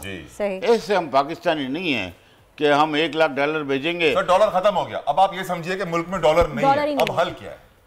डॉलर नहीं है तो फिर तो कुछ भी नहीं हो सकता है। हम उसको IMF से क्यों कर्जा मांगने जा रहे हैं? हम पानी रोटी और हम टाइम बाय कर रहे हैं ना सर, हम थोड़ा वक्त जाके हमारी गाड़ी चलती रहे, फिर जब गाड़ी कौन सी गाड़ी चलेगी? कौन सी गाड़ी चलेगी बेटा? गाड़ी तो नहीं है, धक्का स्टार्ट हम कह सकते हैं, जो गाड़ी हम चाह रहे थोड़ा डॉलर ले लेके 2-2 रुपए हम डॉलर ले लेके धक्का स्टार्ट उसका इंजन ही गायब है, कौन सा धक्का स्टार्ट गाड़ी चलाएंगे? असल में हमारे यहाँ जो मईशत पे कभी भी प्लानिंग नहीं हुई। हम जब गंदम की बात करते हैं कि गंदम का आप मुझे बताएं, 5 माह पहले मैंने इसका ऑब्जेक्शन किया था कि मैंने कहा जी आप रिजर्व प्राइस गलत फिक्स कर रहे हैं, 4000 रुपये फी मन, यानी इमदादी कीमत इस साल की मुकर्रर है। आप 5 महीने पहले अनाउंस कर रहे हैं। अब जो स्टोकिस्ट थे, जो मिडल मैन थे, जिन्होंने ज़ख़ीरा किया है, उनको पता चल गया कि हमने 55 रुपए में क्यों बेचनी है गंदम, 60 रुपए में क्यों? हमें तो मिलेगी 6 लाख टन तो बारिश में जाया हो गई। नहीं, देखें आप मैं बताऊं, जब उनको पता चल गया कि ये मुझे 100 रुपए मिलेंगे, 2 महीने बाद मिलेंगे, तो मैं 60 रुपए की क्यों बेचूं? उनको सपोर्ट दी गई। ये कंफर्म बात है कि ये गेम खेली गई है और ये गेम में जिन्होंने जीतना था वो जीत चुके। अब 130 रुपए का भी गंदम सुनी थी, पाकिस्तानी हिस्ट्री लिखी जाएगी, पाकिस्तान की हिस्ट्री लिखी जाएगी। एक गरीब आदमी का बजट आप बना के दिखा दें, बाकी तो बातें हम बाद में करेंगे। आप रोटी का देख लें, कीमत क्या चल रही है? 20-25 हज़ार में घर कैसे चला रहे हैं? आप उसको घर की बात ही नहीं करें, घर को छोड़ दें, हम फुटपाथ पे सोएं। 1-2 मिनट दें मुझे आप। 25 रुपए की रोटी नॉर्मल है बेटा, सही। हम तो 2 रोटी खाते हैं ना, लेकिन मजदूर तबका 4-4, 6-6 रोटी खाता है। उनको भी हम बोलते हैं कि यार नहीं आपने 6 नहीं खानी, अब 2 खानी है। 5 लोगों के लिए जब वो रोटी लेगा, 10 रोटी, 750 रुपये की एक दिन की रोटी आएगी। उनकी सैलरी है 1000 रुपये रोज़ कमाते हैं, 800 रुपये कमाते हैं। तो पानी भी गंदा होता है, वो उससे रोटी खा सकता है, घर में लाइट नहीं जला सकता, बीमारी पे कुछ कर नहीं सकता, दवाई। अगर उसका बाप है तो उसको बोलेगा बाहर भी एनआरकी आएगी। देखिए ये तो दिख रहा है ना आपको, क्राइम बढ़ रहा है, रोज लड़कियां गायब हो रही हैं। देखें क्राइम क्यों नहीं बढ़ेगा? आपके बच्चे 5 रो रहे हैं, आप तो किसी को भी लूटोगे, ना, क्यों नहीं लूटोगे? आप गाड़ी लेके जाएंगे तो आपको बोलेगा ना यार हमें तो कुछ दे दो। और लूटने वाला भी लूटने वाला भी गरीबी होता है। आप कह रहे हैं गुर्बत है, महंगाई है। अभी कराची में एक फेस्टिवल हुआ था खाने पीने का ना, उसका नाम भी कुछ खाने पीने। आप यकीन करें कल रात मुझे लोग फोन कर रहे थे कि यार टिकट दिला दो, पैसों पे नहीं मिल रही है, ब्लैक हो रही है, ब्लैक में भी नहीं मिल रही है। यानी कि घरों के अंदर इतना पैसा है। कुछ लोग कहते हैं DHA को यूं उल्टा कर दो, मुल्क के मसाइल हल हो जाएंगे, इतना पैसा निकल है। मैं आपको बात बताऊं, जब आप फेस्टिवल की बात करते हैं कि ठीक है मैं मानता हूं आपकी बात, मैं भी फेज 6 में रहता हूं तो 3 दिन से दम बर्दाश्त कर रहे हैं कि अब बहुत रश है। लेकिन आप मुझे एक सिंपल जवाब दे दें कि आबादी कितनी काउंट होती है ऑफिशियली कराची? कम करते जा रहे हैं कि MPMA की सीटें ना बढ़ें। नहीं वो छोड़े, 1.5 करोड़ कर दी, 2 करोड़ से भी 1.5 करोड़ कर दी ना, 3.5 करोड़ हम काउंट करा देंगे आपको। ठीक है। अच्छा पाकिस्तान की आबादी कितनी समझते हैं आप? पहले देखें, अब मेरे ख्याल से बढ़ी रही है तो 23-24 ना 30 करोड़। 30 करोड़। अच्छा अफगान देखें आप, फैसलाबाद में 2,32,000 बच्चे पैदा हुए एक साल में। अब कैसी बातें कर रहे हैं, 15 साल से मदरशुमारी नहीं कर रहे हैं। अच्छा 6 करोड़ 7 करोड़ अफगानिस्तान, वो ज़रूरी मुल्क नहीं है, ये हमने ही बॉर्डर से देना है, बॉर्डर से लेना है। अच्छा उनको आप बोलें कि 200 रुपये किलो आटा है, वो लेगा, क्योंकि वो ज़रात वो नहीं करते ना भाई। अब्दुल साहब देखें, आप जानते हैं कि आपके मुल्क में स्मगलिंग का राज है, 2 नंबरी का राज है, बदमाशों का राज है, शरीफ आदमी की यहाँ जगह नहीं है। आप कराची से 2 घंटे दूर जाते हैं, आपको ईरान से स्मगल शुदा पेट्रोल हब में मिल जाता है 70 रुपए लीटर। इसको आप लीगल करके पूरे पाकिस्तान में नहीं ला सकते। लीगल करेंगे तो फिर स्मगलिंग के जरिए जो लोग पैसे कमा रहे हैं वो बड़े ताकतवर है, वो नहीं चाहते काम लीगल हो, और ये पैसा उनके मुंह पे लग गया, खून लग गया मुंह पे। देखिए मैं आपसे एक बात और भी कहूँगा, जिसे आप इंडिया से हमने तिजारत बंद कर दी, मान लिया इमरान खान के दौर में 4 साल बंद कर दी, आपको क्या लग रहा है क्या इंडिया वाली चीज़ें बॉर्डर से अफगानिस्तान से नहीं आ रही? हम ड्यूटी से ही महरूम हैं। आप समझें कि क्या काम करना चाह रहे हैं। लेकिन डॉक्टर साहब सॉल्यूशन क्या है इस चीज़ का? ये मसला सब हम सबको पता है, स्क्रीन पे देखने वाले लोगों को भी पता है। हमें पाकिस्तानी बनना पड़ेगा, हमें पाकिस्तानी बन के सोचना पड़ेगा। लेकिन अब तो वक्त ऐसा चला गया है कि बच्चे भी बोलते हैं कि पापा इधर से निकलें, यहाँ करेंगे क्या? जी हाँ, सही बात है। 7,65,000 लोग निकले हैं सर। अब देखें जिसके पास अभी, जिसे मैं अफोर्ड कर सकता हूँ जी कि भाई राइस एक्सपोर्ट है, इम्पोर्ट है, हम अफोर्ड कर सकते हैं। लेकिन मुझे आप बताएं कि हम कितने जालिम हैं। हम ताजिर बिरादरी को कहता हूँ, खुद को भी कहता हूँ कि 25,000 की सैलरी है उसकी, लेकिन उसकी मैं 40,000 नहीं कर रहा। क्यों? कि सिर्फ रोटी तक उसको महदूद रखना है। अरे ना करें, अपने अतराफ़ में देखें, ये माहौल जो आने वाला है ना, उसमें अतराफ़ में देखें, रिश्तेदारों को देखें, उनकी मदद भी करें। और यहाँ जो चोरियों का सिस्टम है, देखिए मैं आपको सबसे पहली बात कहूँगा इस प्रोग्राम के तवज्जुह से कि ये जो गंदम है ना, इस पे तमाम सब्सिडीज़ ख़त्म कर दी जाए। जी हाँ, क्योंकि ये सब्सिडी जड़ है रिश्वतखोरी की। जब आप इतना फ़र्क रखेंगे 58 रुपये 25 पैसे और 130 रुपये, तो जाहिर सी बात है फ्लोर मिल भी जो इधर हैं, कराची की बात कर रहा हूँ, दूसरी जगहों की बता सकता हूँ, जो बंद हैं उनका भी कोटा 58 रुपये 25 पैसे लिया जाता है, 120 में बेच दिया जाता है। अब इसका वाहिद हल मैं बताऊँ आपको क्या है। जब भुट्टो के दौर में राशन कार्ड सिस्टम होता था, ठीक है, सही, जो भी किल्लत पे होती थी ना चीज़ें, तो उसका एक ही हल होता था कि वो राशन कार्ड ताकि उसके हिसाब अच्छा से। वो राशन कार्ड का सिस्टम बनाने के लिए उसके अंदर भी नई करप्शन आ जाएगी, सब कमाने के तरीके निकालेंगे। मैं आपको बताता हूँ, नादरा के थ्रू ना वक्त की कमी है, आपसे आगे मजीद गुफ्तगू जारी रखेंगे, लेकिन एक और हमारे साथ है, राशन कार्ड का बता रहे थे ना आप, चले आप बताएं पूरा। मैं आपसे राशन कार्ड अब हम कहते हैं कि यार ये इतने स्टोर कैसे बनाएंगे, ये चीज़ें कैसे बनाएंगे, ये यूटिलिटी स्टोर जो जाली खाता चला हुआ है। आप होलसेल में जो रेट मैं बता रहा हूँ, ये होलसेल के हैं, रिटेल में 25% ऊपर होंगे, जो मैं दालों के और बता रहा हूँ आपको। सही बात। अभी आप ये यूटिलिटी स्टोर में जाएंगे 30% ऊपर है। कहाँ किया जाता है? Utility store. राशन कार्ड कैसे बनाना है? अच्छा राशन कार्ड आप सुने, राशन कार्ड का एक ही सिस्टम होगा कि देखिए हर जगह पहुंच नहीं पाती ना पब्लिक, देखो मोहल्ले हैं, गांव हैं, उसका एक ही हल हो कि 3 रुपये जो राशन कार्ड वहाँ दिखाएगा और आटा ले लेगा, उनको 3 रुपये स्टोर वालों को नफा दिया जाए पर केजी। आप अरबों रुपए से बचेंगे, हर घर में आटा होगा। आमीन, लेकिन उस पे भी कोई ना कोई करप्शन शुरू हो जाएगी। आपकी मुलाकात करवाते हैं। आगे बढ़ते हैं, हमारे साथ एक हीरो मौजूद है जो पाकिस्तानी नौजवान है, उसका बड़ा ही कारनामा है, सबसे कम वक्त में 4 साल बैचलर्स डिग्री मुकम्मल करके उसने वर्ल्ड रिकॉर्ड बनाया है। शाहजेब वहीद ने 1.5 साल में इंटरनेशनल बिजनेस में ग्रेजुएशन की डिग्री मुकम्मल कर ली है। पाकिस्तान से नहीं किया, बाहर से किया। लोग समझ रहे हो पाकिस्तान ने पैसे देकर पर्ची लगाकर कर ली होगी इन्होंने, ऐसा नहीं है, बाहर मुल्क से किया। शाहजेब वेलकम टू दुनिया बोल है, thank you so very much for giving us your time. कैसे किया आपने कारनामा achieve Shahzeb? Who was your inspiration? Inspiration तो ऐसा कोई भी नहीं थी, बस एक फादर की इंस्पिरेशन थी, क्योंकि फादर ने भी मैंने देखा था इनको पूरी लाइफ अपनी स्ट्रगल में ही गुजारी, तो बस एक उनकी मोटिवेशन सामने रखी थी मैंने, और बस देखा कि वो मेहनत करते थे, मुझे भी कुछ मेहनत करके कुछ बनना है, कुछ अच्छा करना है, अपना नाम बनाना है, अपनी फैमिली का नाम बनाना है, बस उसको लेके चलना। नेक्स्ट टारगेट क्या है शाहजेब? नेक्स्ट आगे मास्टर्स करूंगा, उसके बाद अभी अल्हम्दुलिल्लाह बिजनेस चला रहा हूँ और बिजनेस अल्हम्दुलिल्लाह अच्छा चल रहा है, और आगे मास्टर्स का उसके बाद पीएचडी इंशाल्लाह। सही। शाहजेब मेरा आपसे सवाल यहाँ पे है कि इंटरनेशनली अगर आप जाते हैं किसी जॉब के लिए अप्लाई करते हैं तो आपके ईयर्स देखते हैं, नंबर ऑफ ईयर्स कि आपने कितने अरसे में ग्रेजुएशन किया, कितने अरसे में मास्टर्स किया है। 4 साल से कम एज का जो वो होता है, 4 साल से ड्यूरेशन के कम का ग्रेजुएशन जो होता है वो उसको नहीं मानते, उसका डिग्री नहीं मानते, वो कहते हैं कि जी हमें 4 साल का ही चाहिए। आपको पूरे 4 साल के मिले होंगे शाहजेब? क्रेडिट 4 साल के मिले हैं आपको या 1.5 साल में ही आपने किया है, या 1.5 साल का ही क्रेडिट मिला है आपको?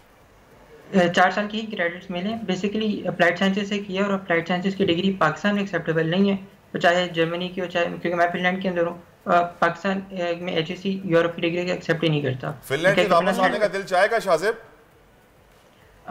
वापस आने का दिल तो चाहेगा, लेकिन जॉब पर्सपेक्टिव से नहीं, बिजनेस पर्सपेक्टिव से ही आऊँगा। और पाकिस्तान में बहुत सारे लोग हैं जिनको शॉर्टकट की तलाश होती है, आपसे पूछ रहे होंगे यार हमें भी 4 साल की डिग्री 1.5 साल में करा दो, किस तरह की, तुमने सीक्रेट क्या है? जी, काफ़ी लोगों के इसमें मैसेज आए थे मुझे और कमेंट्स में देख रहा था। तो पाकिस्तान के अंदर क्योंकि 4 साल की डिग्री 4 साल में ही हो सकती है, एक पाकिस्तान के अंदर बेसिकली एक एजुकेशन को सेल किया जाता है, तो उसी मॉडल को फॉलो करें। एजुकेशन को सेल किया जाता है, बड़ा बिजनेस है ना तालीम और सेहत, लोगों की बुनियादी जरूरियात है, लूट लो इसके ऊपर ही। तो उसके ऊपर फिर आगे 4 साल से नीचे आप इवन के 3.5 साल में भी पॉसिबल नहीं कर सकते पाकिस्तान में, तो वो अलाउ ही नहीं करता पाकिस्तान का सिस्टम। एग्जैक्टली अलाउ नहीं करते। तो आगे आप मास्टर्स करने वाले हैं और वहीं से करेंगे? मैं दुआ करूंगा कि आप पाकिस्तान वापस आएं और इस पाकिस्तान के इस बोसीदा फरसूदा 3rd क्लास सिस्टम को चेंज करें प्लीज। शाहजेब पहले मतलब वापस आओगे कि नहीं आओगे? कोशिश तो मेरी पूरी है, लेकिन अभी जब से किया मैंने उसके बाद रिकॉग्निशन मुझे बाकी चैनल्स वगैरह और सोशल प्लेटफॉर्म से तो मिल गई है, लेकिन गवर्नमेंट की साइड से नहीं मिल रही। तो आपको गवर्नमेंट की सपोर्ट ही नहीं, तो आप इंडिविजुअली एक हद तक अपना काम कर सकते हो। कोशिश तो मेरी जारी है, प्राइवेट लेवल के ऊपर मैं काम कर रहा हूँ। एक स्कूल के साथ मेरा कॉन्ट्रैक्ट हुआ पाकिस्तान में, तो इंशाल्लाह इंडिविजुअल लेवल के ऊपर तो करूंगा, लेकिन जब तक गवर्नमेंट की सपोर्ट नहीं आएगी तब तक पब्लिक लेवल पे नहीं हो सकता। ऑब्वियसली हुक्मरान भी ऐसे हैं। Thank you so much Shahzeb भाई, बहुत बहुत शुक्रिया मौजूद थे जिन्होंने एक बहुत बड़ा कारनामा कर दिखाया। 4 साल की डिग्री 1.5 साल में मुकम्मल की, लेकिन फाइनली तला अच्छी बात है कि कह रहे हैं कि पाकिस्तान वापस आएंगे। ख्वाहिश है उनकी, लेकिन जो हालात हैं, ग्राउंड रियलिटी है, जो सिस्टम है। हाँ अब्दुल रऊफ साहब नहीं आएंगे। रऊफ साहब क्या कर नहीं आएंगे? अब्दुल रऊफ साहब भी कह रहे नहीं आएंगे। नहीं लगता, मुश्किल है। अच्छी जिंदगी गुजार रहे हैं, कहाँ ये जंगल में आके रहे। देखिए मेरे बेटे माशाल्लाह उधर है ह्यूस्टन में, वो भी नहीं आ रहे। वो उसने शादी की, नेशनलिटी हो गई।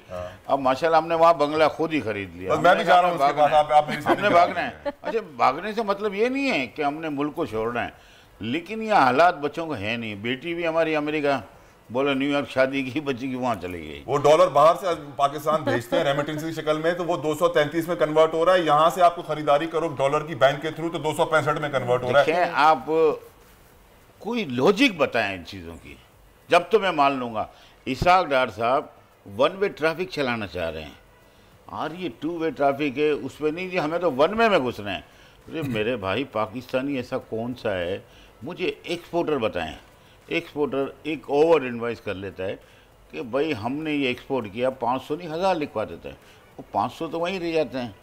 अच्छा, इंपोर्टर भी यही सोच रहा है कि जी भाई हमने इसकी ओवर इन्वाइस करनी है, हमने डॉलर बाहर कर देना है। हम पाकिस्तानी एक भी नहीं रहे सर, हम सिंधी बलोची पठान और वो बटे में, हम पाकिस्तानी नहीं है अभी तक। अल्लाह ताला हमें पाकिस्तानी। बहुत बहुत शुक्रिया अब्दुल रऊफ साहब, थैंक यू सो मच, बहुत बहुत शुक्रिया आप आए, आपने हमें कीमती वक्त दिया। आखिरी इल्तिजा है जो हम जिसके लिए बैठे हैं जी, कि देखें पाकिस्तान को बचाना है, लेकिन देखें हमारे यहाँ दालों का भी जो क्राइसिस आने वाला, मैं आपको कबल इस वक्त बता देता हूँ, इसके बाद हम रोते हैं, अल्लाह पहले ही रो लें। अल्लाह देखें 400 की चीज़ 800 और 800 की 1600 हो जाएगी जब पाकिस्तान इंपोर्ट परमिट देता है, और जो वहाँ से एक्सपोर्ट ऑस्ट्रेलिया कनाडा से सब लोग भेजते हैं। जब आप इंपोर्ट परमिट क्यों इशू करते हैं? 6000 कंटेनर पड़े हैं। मैं आपसे दरखास्त 1 सेकंड दूंगा, 5 से 6 लाख 8 लाख डॉलर योमिया डॉलर की शक्ल में जा रहे हैं shipping line. Wholesalers grocers association के चेयरमैन है, हमारे शो में आए। अल्लाह ताला इस मुल्क की मुश्किलात हल करे, क्योंकि उम्मीद की किरण अब नजर नहीं आ रही है। ब्रेक लेते हैं, एक ब्रेक लेते हैं। Thank you so much Abdul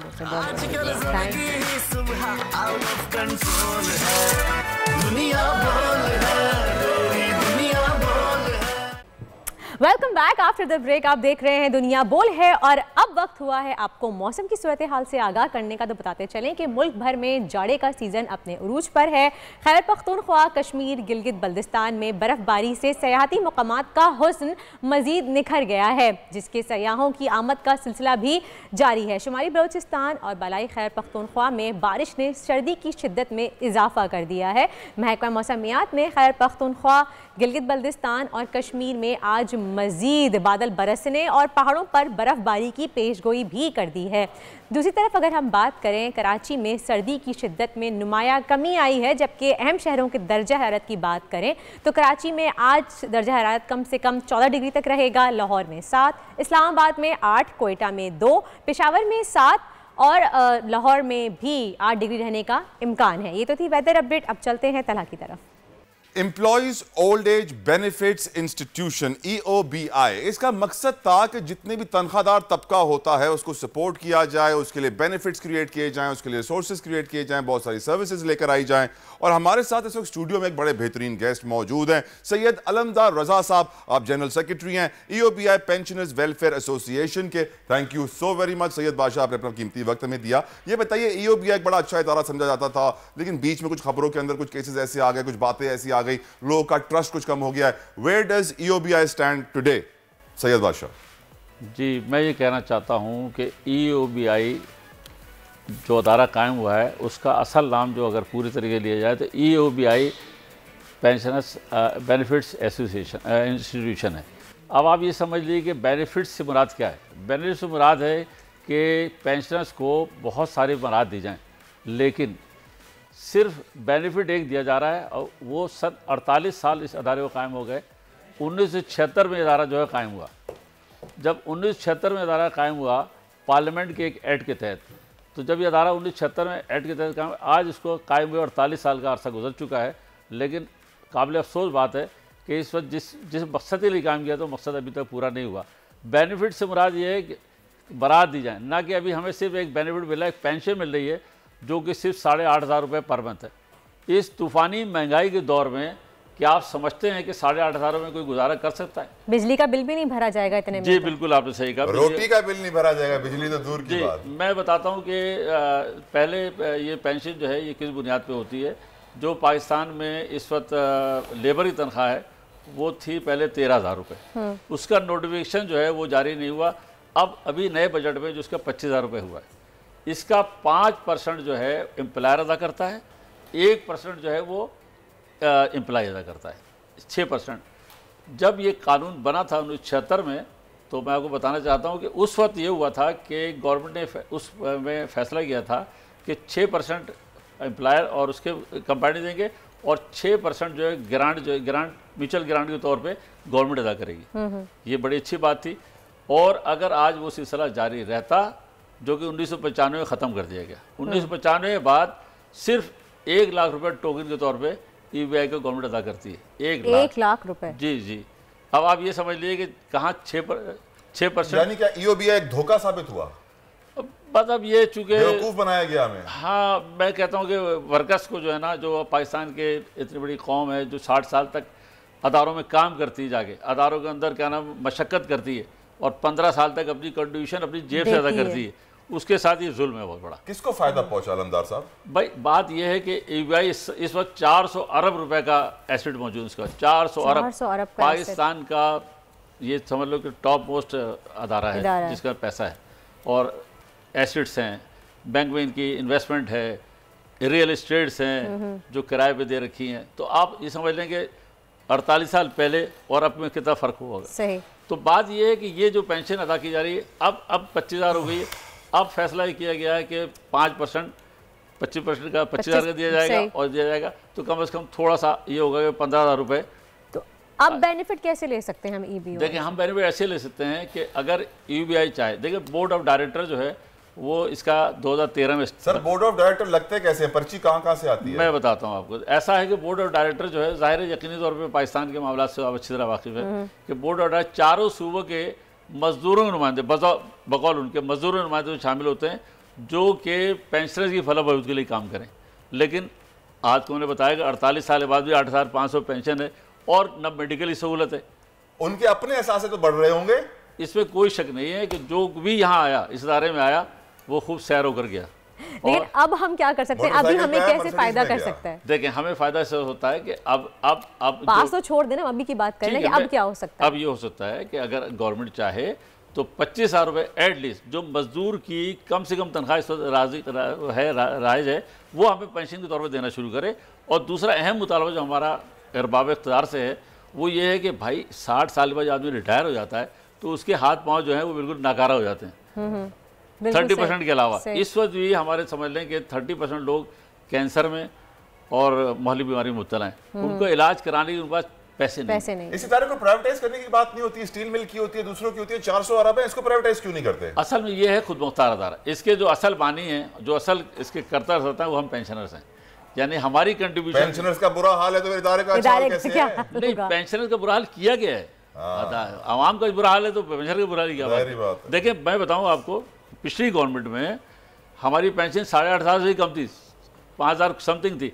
ये तो मैं कहना चाहूँगा कि जुल्फी बुखारी साहब जो जिसके अंडर में ये हमारा दायरा आता है, कंट्रोल अंडर कंट्रोल है ये ह्यूमन रिसोर्सेज आता था नहीं, अभी भी उसी कंट्रोल में, मतलब वजारत तो वही है ना, लेकिन उसके मुशीर जो थे वज़ीर आला के जुल्फी बुखारी साहब थे, उनकी मेहरबानी से यकम मई को उन्होंने इस अमाउंट को बढ़ा के 8,500 कर दिया, वरना ये तो 5,500 था। 5,500 अल्लाह रहम। अभी तक इस गवर्नमेंट ने या किसी गवर्नमेंट ने अभी तक ये नहीं सोचा कि बेनिफिट्स की बात तो करते हैं आप लोग, लेकिन एक 400 अरब का जो अकाउंट होता है ना, जब आप बैंक में इतने सारे पैसे रखवाते हैं तो बैंकर आपको कितने गिफ्ट देता है, कहाँ कहाँ दुनिया में घुमाता है, और कितने सारे जब रियल एस्टेट आप खरीदते हैं उस पर कमीशन जो आता है। सर ये बड़ी कमाई के धंधे हैं, ये 400 अरब के चक्कर में ये लोग खुद अरबपति बन जाएंगे, पेंशनर बेचारे अल्लाह के हवाले। ये करप्शन कभी खत्म नहीं हो सकती। हम आगे बढ़ेंगे और बात करेंगे कुछ स्पोर्ट्स की तरह दोबारा से क्रिकेट। मेरा बात ये है कि मैं भी थोड़ी बात ही करना चाहता हूँ कि देखें, मेरा मुतालबा हुकूमत पाकिस्तान से ये है कि भाई खुदा का वास्ता पेंशन इस वक्त बहुत बुरी हालत में है, उनके ना इलाज के लिए पैसे हैं। आप बताइए कि जो मजदूर है जिसकी 25,000 पेंशन वगैरह गई है वो 833 रुपये पर डे का मुलाजिम हुआ, और हमारा जो हमें पेंशन मिल रही है जो हमारी मजदूरी है इतने साल की, उसके बाद वो सिर्फ 283 रुपये पर डे। 283 रुपये में आप एक मेडिसिन नहीं खरीद सकते अपनी। जो लोग बीमार हैं, शुगर के पेशेंट हैं, दूसरे बीमार हैं, वो ब्लड प्रेशर, मेडिसिन इतनी महंगी हो गई हैं, मेडिसिन पे इतना ज़्यादा टैक्स लगा दिया, इतनी महंगी हो गई, कहाँ से खरीदें? नहीं, मैं बता रहा कि 30% लोग ऑन बेड है, कितने लोग इंतकाल कर चुके हैं। तो ऐसी सूरत हाल आप देखें कि ये क्या कर रहे हैं लोग। इनको मैं वर्ल्ड टीवी साथ से हुकूमत पाकिस्तान को और जो भी अरबाब इख्तियार हैं, चाहे वो चेयरमैन UBI हों या दूसरे, उनको रिक्वेस्ट करता हूँ कि खुदा का वास्ता वो पेंशनर्स की पेंशन में फौरी तौर पर इजाफा करें, मेडिकल सहूलतें उनको फौरी तौर पर देने की इजाज़त दें, क्योंकि बहुत अच्छा। दूसरी बात है कि बोर्ड ऑफ डायरेक्टर जो है वो 2013 में ख़त्म हो चुका है। 2013 में 2 साल ये मुकर्रर किया गया था, जिसका पीरियड 2 साल था, आज तक वो कायम है। अल्लाह ताला EOBI को होश के नाखून दे, हुक्मरानों को एहसास दिलाए।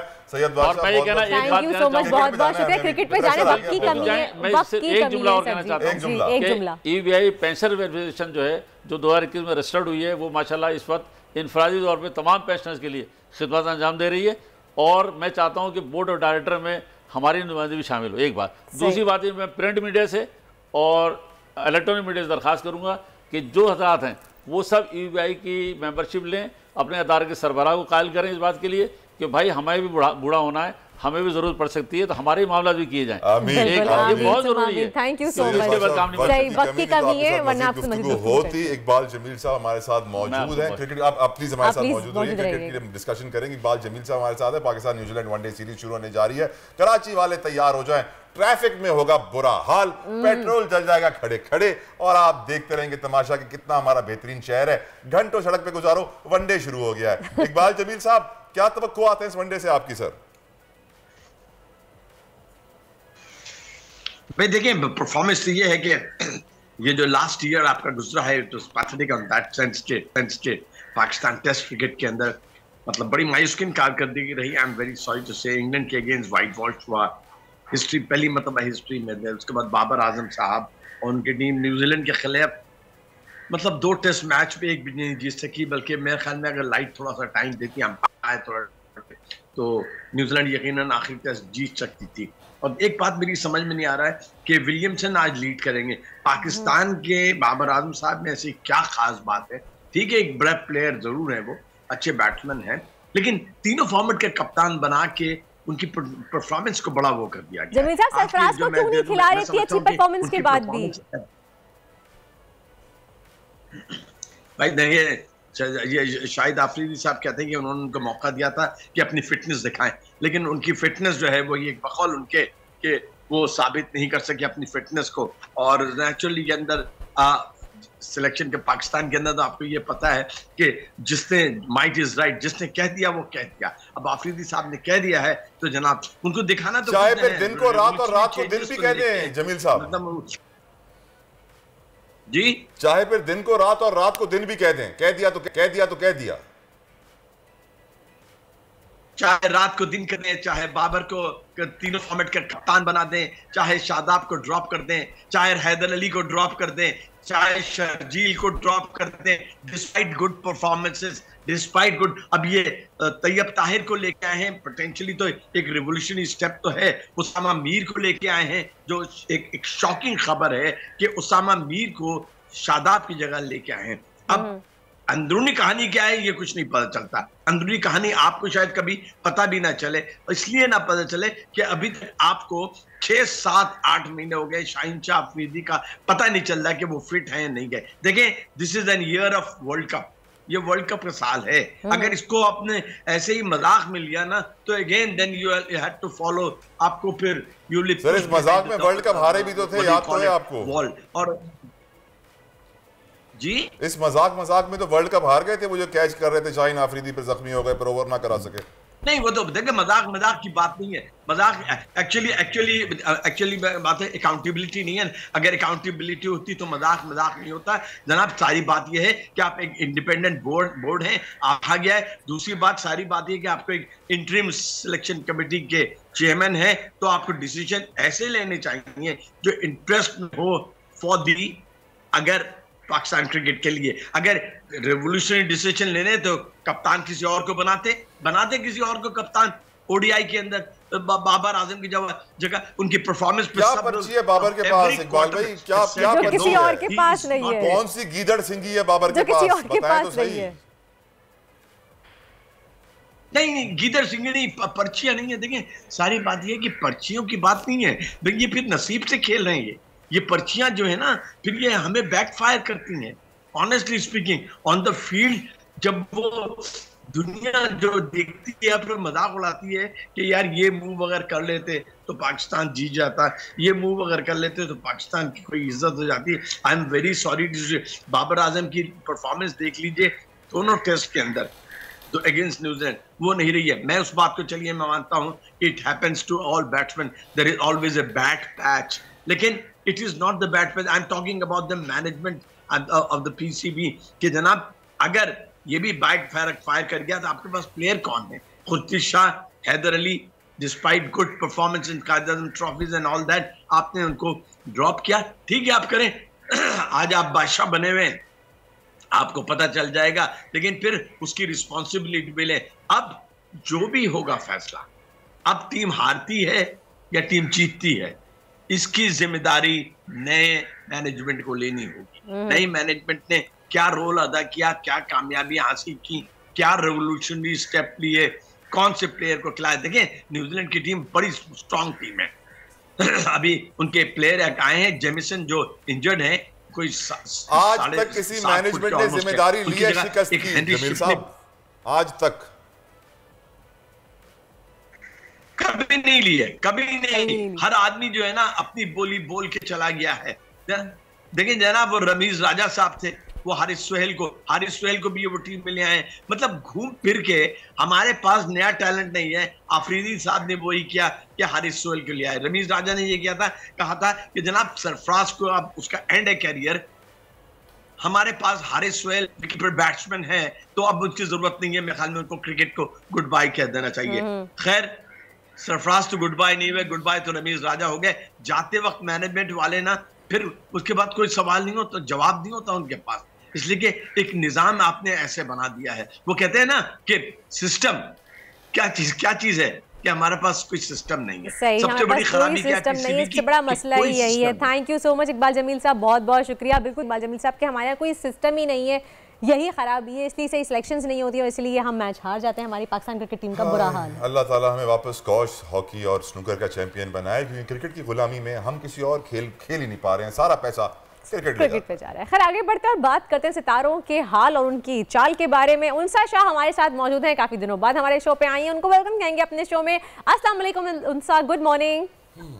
वालेकुम सलाम, गुड मॉर्निंग। कैसी है वर्दा? ठीक है? बिल्कुल ठीक, आप कैसी हैं उनसा? खुदा का शुक्र है, अल्हम्दुलिल्लाह। उनसा बताइए क्या चल रहा है मुल्क में? आम इंतखाबात का साल है लेकिन बहुत ही गंभीर सूरत हाल है, क्या होने वाला है कराची की सियासत में? MQM का पलड़ा भारी रहेगा, जमात इस्लामी का, किसका? आपको क्या लग रहा है कौन आएगा?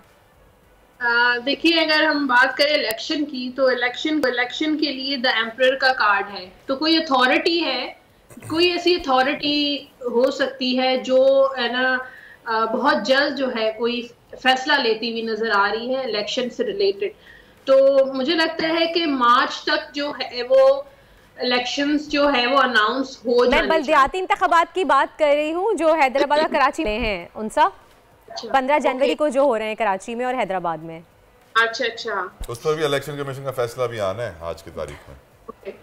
देखिए, बल्दियाती इंतखाबात मुझे होते हुए तो नजर आ रहे हैं, लेकिन ये है कि कुछ गड़बड़ तो है, क्योंकि कार्ड जो है 5 ऑफ कप्स का कार्ड है, फिर 10 ऑफ पेंटिकल्स का कार्ड है, काफी बर्डन स्ट्रेस रहेगा, लेकिन इंतखाबात तो होते हुए नजर आ रहे हैं। जीतता हुआ कौन नजर आ रहा है? MQM जमात इस्लामी या फिर पीपल्स पार्टी या PTI?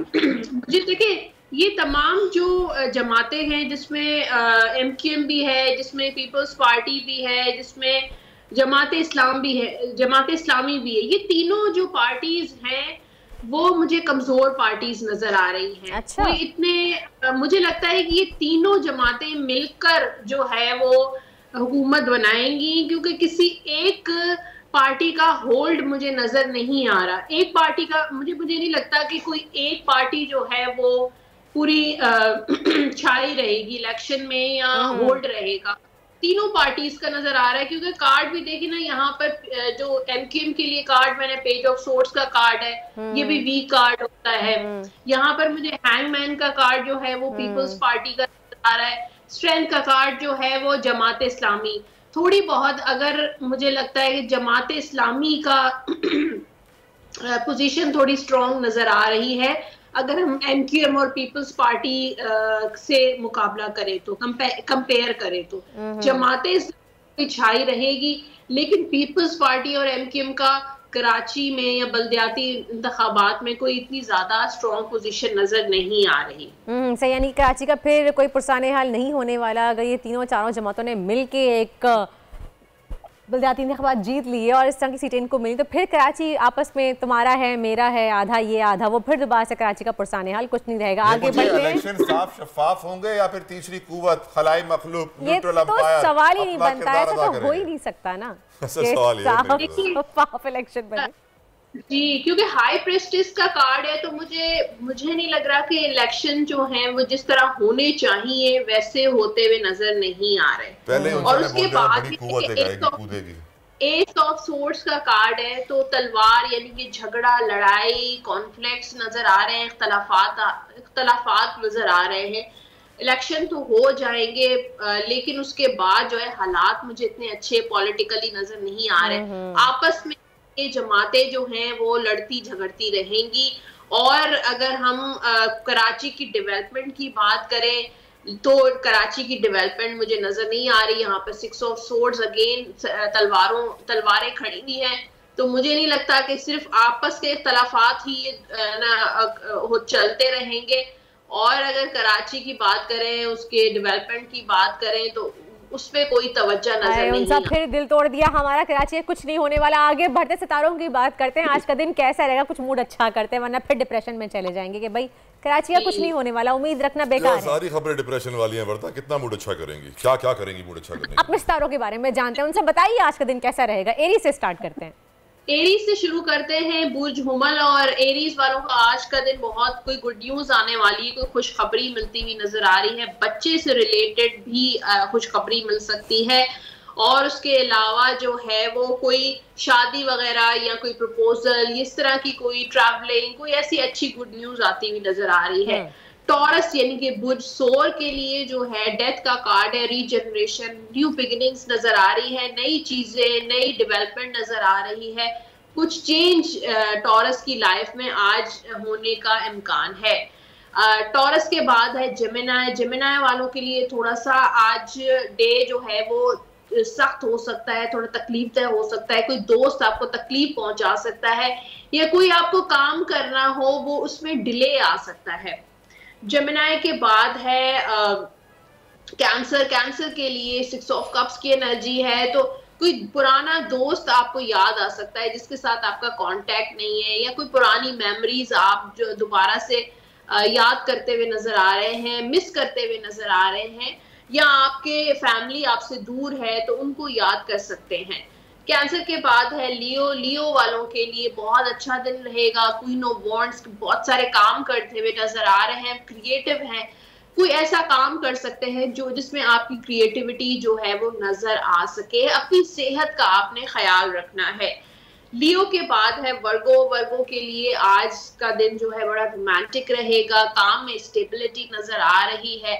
मुझे लगता है घर की तरफ आपका ज्यादा जो है तवज्जो रहेगी आज, और घर के काम जो है वो ज्यादा करते हुए नजर आ रहे हैं। वर्गो के बाद है लिब्रा। लिब्रा वालों के लिए आज कामयाबी का दिन है, सक्सेस का दिन है। आज जिस काम में भी इंशाल्लाह आप हाथ डालेंगे आपको कामयाबी मिलेगी, लेकिन घर वालों को, दोस्तों को, जो भी आपके जानने वाले उन सबको साथ लेके चलिए। अगर आप खुश हैं तो अपनी फैमिली को भी सपोर्ट कीजिए। स्कॉर्पियो। स्कॉर्पियो के लिए बड़ा जबरदस्त एनर्जी, हेरोफेंट का काम है, हेरोफेंट का एनर्जी नजर आ रही है। कोई कॉन्ट्रैक्ट साइन कर सकते हैं, या आपको अगर जॉबलेस है तो आज कोई जॉब मिलने की कोई न्यूज मिल सकती है। शादी के भी स्कॉर्पियंस के काफी ब्राइट चांसेस हैं। अगर किसी भी मुश्किल में फंसे हुए हैं, इंशाल्लाह अल्लाह ताला की मदद आपके साथ है और आपकी मुश्किल आज आपकी आसान हो जाएगी। स्कॉर्पियो के बाद सेजिटेरियस है, एम्परर का कार्ड है, तो सेजिटेरियस वालों को कोई आज अथॉरिटी मिल सकती है। हो सकता है आपके बॉस छुट्टियों पे चले जाएं और उनकी जगह आपको काम करना पड़े, और उसके साथ साथ मजहब की तरफ आपका रुझान मुझे ज्यादा नजर आ रहा है। दुआएं, नमाज, और उसकी तरफ आपका, अल्लाह की तरफ आपका कनेक्शन। कौन सा टाइम कम है, जल्दी से बता दें आगे भी। कैप्रिकॉर्न की मुझे लगता है कि कोई लॉस नजर आ रहा है, तो पैसे सोच समझ के खर्च कीजिए। अगर कहीं इन्वेस्टमेंट कर रहे हैं तो सोच समझ के कीजिए, वरना आपको कोई नुकसान हो सकता है। एक्वेरियस वालों के लिए ट्रैवलिंग नजर आ रही है, सफर आपके लिए बहुत अच्छा रहेगा, लेकिन सफर करने का इरादा है तो पहले आप चैलेंजेस आ सकते हैं। पाइसेस के लिए कुछ न्यू शुरू करें, कुछ नया बिजनेस शुरू कर सकते हैं, किसी के साथ नया रिलेशनशिप में आ सकते हैं, तो न्यू बिगिनिंग्स नजर आ रही हैं। अगर आप अभी सिर्फ प्लान कर रहे हैं तो ये टाइम है एक्शन लेने का, और काम कीजिए, सिर्फ प्लान नहीं कीजिए। थैंक यू सो मच उनसा, बहुत बहुत शुक्रिया आपका, आपने हमें तमाम सितारों के बारे में उनके हवाले से आगाह किया, और आपको मैं चाहूँगी थैंक यू सो मच, बहुत बहुत शुक्रिया आपका। और इसी के साथ ही शो का वक्त होता है खत्म। अपना बहुत ख्याल रखिएगा, अंटिल नेक्स्ट टाइम, अल्लाह हाफ़िज़। अल्लाह हाफ़िज़। आजकल जिंदगी ही सुबह आउट ऑफ कंट्रोल है, दुनिया बोल है, तेरी दुनिया बोल है। 2022 बहुत सारे तोहफे भी देके गया पाकिस्तान की आवाम को। पाकिस्तान की आवाम को एक तोहफा ये दिया कि आवाम को पता चल गया कि पाकिस्तान का मीडिया क्या है। साल 2022 में सबसे ज्यादा देखे जाने वाला चैनल बोल न्यूज रहा नंबर 1। हमने बहुत सारे शोज और ट्रांसमिशंस की, पूरा साल मुसलसल जदोजहद में निकल गया कि ये वोट ऑफ कॉन्फिडेंस के पीछे कौन लोग थे। तोड़े रेटिंग के सभी रिकॉर्ड। सोशल मीडिया पर भी सबसे ज्यादा तेजी से 2.4 बिलियन व्यूज का संगे मील अबूर किया। एंकर्स को भी आवाम में सबसे ज्यादा मकबूलियत मिली, और सोशल मीडिया पर भी बोल रहा सब पर भारी। सब्सक्राइब करें और बेल दबाएं ताकि कोई खबर रह न जाए।